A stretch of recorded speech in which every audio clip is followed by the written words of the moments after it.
Hi, good afternoon, and welcome to this pioneering version debut of podcast that's going to be covering lots of interesting subjects, and among them, legal issues, speaking, discussions, books, and things that we generally encounter in our day-to-day lived experiences. And so, I'm going to be talking about three or four subjects which I documented in books.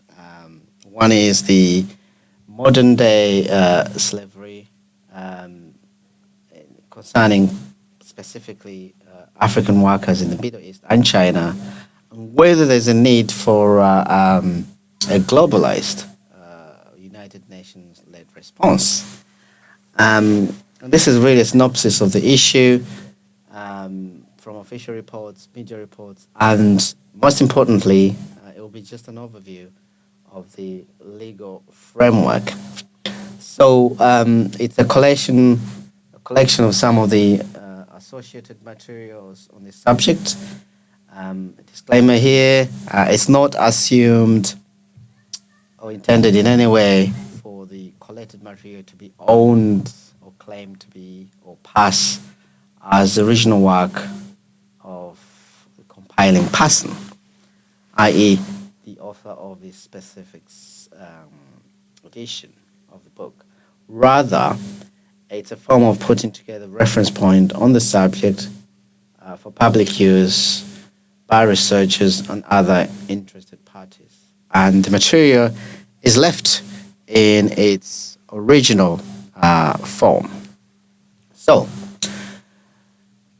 just as a general overview, throughout human history, mankind has migrated either for better or for worse.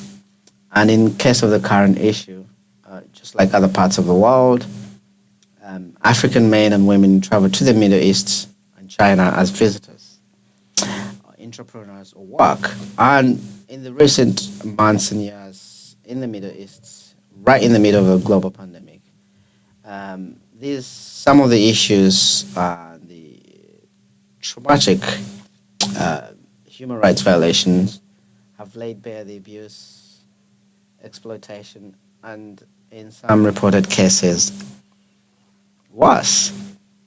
So the degree of seriousness varies from one country to the other. For example, in the case of Ethiopians, it's mainly in Lebanon, and in some cases, in the case of Kenyans and Ugandans, it's countries like Saudi Arabia, and other Middle Eastern countries, and for example, the Emirates. And the issue, admittedly, is an intricate, complex, and multifaceted one, and it's fluid, and it's intersection in the sense that it involves obviously individual choices, but also it encompasses the wider issues around the economic settings, the political settings, and the overall social issues that sort of make it imperative, almost inevitably, for especially usually in the case of Middle East, young women and men who work in domestic settings that make it impossible for them to thrive in their own countries, even though most of them have got qualifications, but to go and put up with human rights violations, in some cases torture, and losses of life. So I'll just quickly go through the legal framework of the issues involved. There are, of course, the NGOs and other independent reports and media reports, but the focus in this initial aspect will be just an overview of the legal framework. So some of the aspects of the legal framework are, for example, the International Convention on the Protection of Rights of Migrant Workers and Members of the Family, which was adopted by the General Assembly Resolution 4548 on December 1990.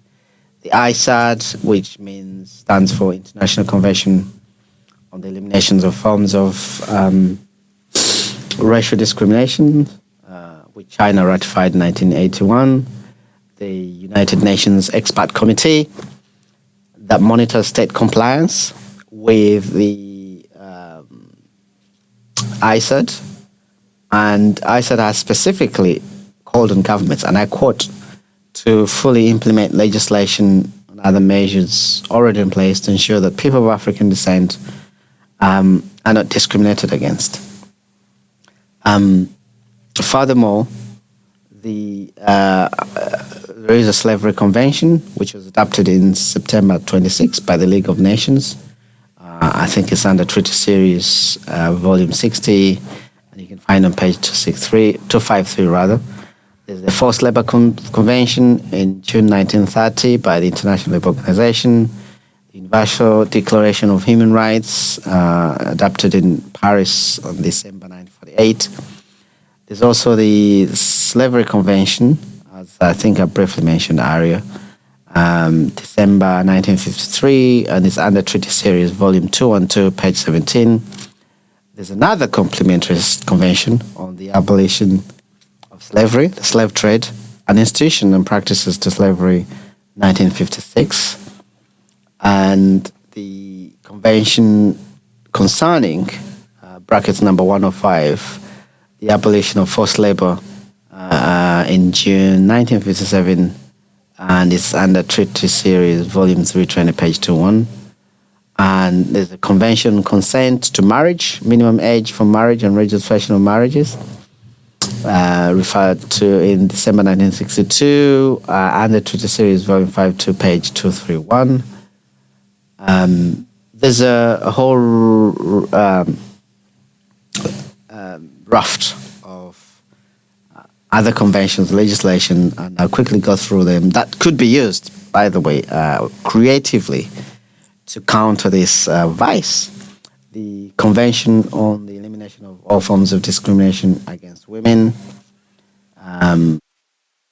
December 1979. The Rome Statute on the International Criminal Court, the United Nations Convention Against Transnational Organized Crime, the permanent, and the other one is the Protocol of 2014 to the Forced Labor Convention of 1930, again June 2014, in by the International Labour Organization. And there's a protocol also to prevent, suppress, and punish trafficking in persons, especially women and children, which supplements the United Nations Convention Against Transnational Organized Crime. That's just sort of a brief summary of some of the legislation that can be used to counter, challenge, mitigate, remedy what is clearly modern day slavery that acutely, disproportionately impacts people of African descent based in the Middle East, and in some cases, as we had during the pandemic, China. Now, some of the jurisdiction or the sort of the jurisdiction that have jurisdiction over this, among others, for example, the Permanent Court of Arbitration. For example, in the case of Muscat Dowell's case, brackets France v United Kingdom, and there's a partial word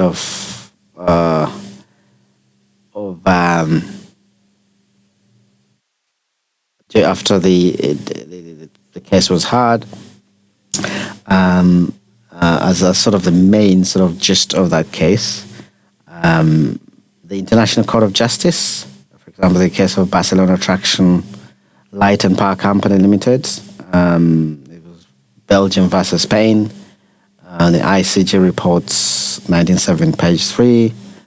The International Criminal Tribunal for the former Yugoslavia in the case of Krunerak et al. And the judgment of February 2001 in the tri-chamber T9623.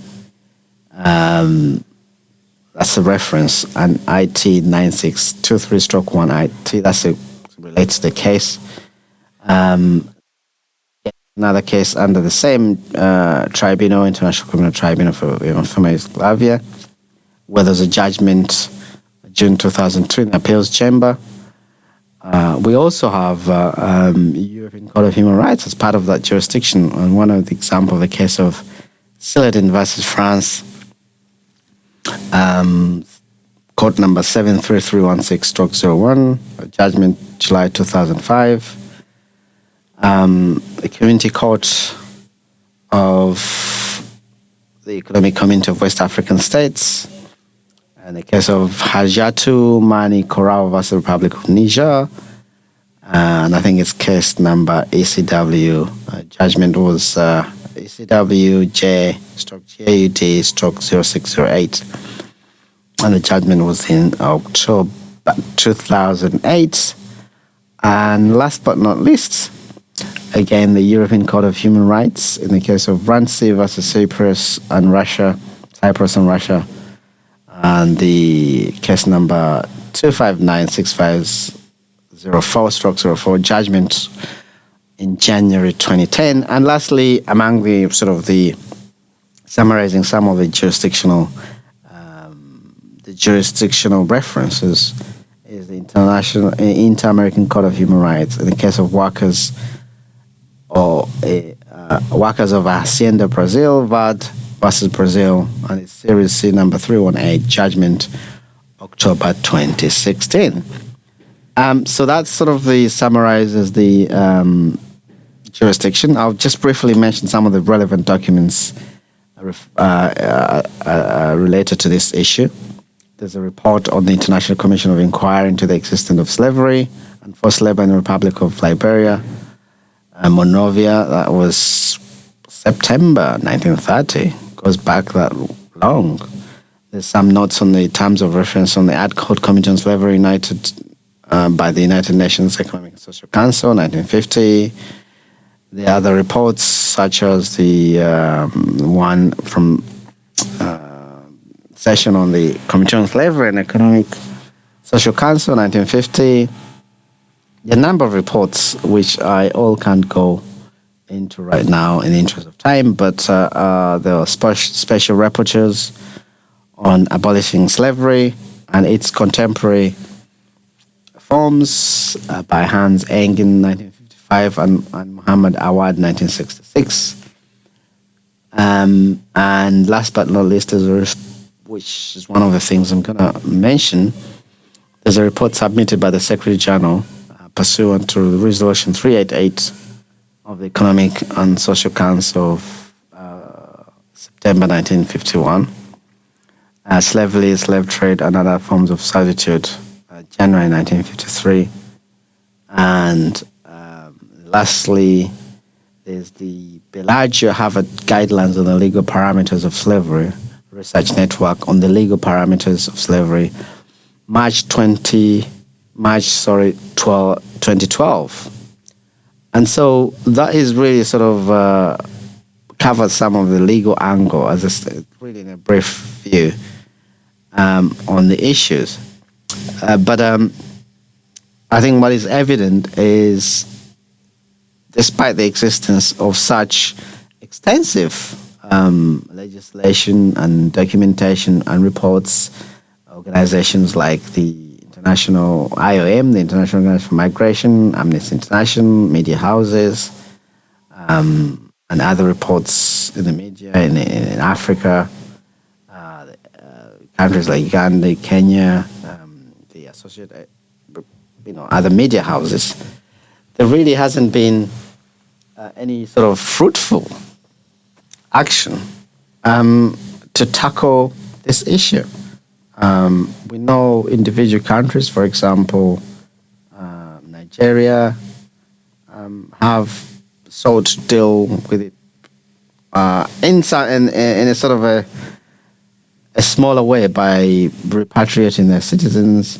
But there is no coordinated efforts led by the UN, for example, to tackle this issue. And sadly, this has a direct correlation to the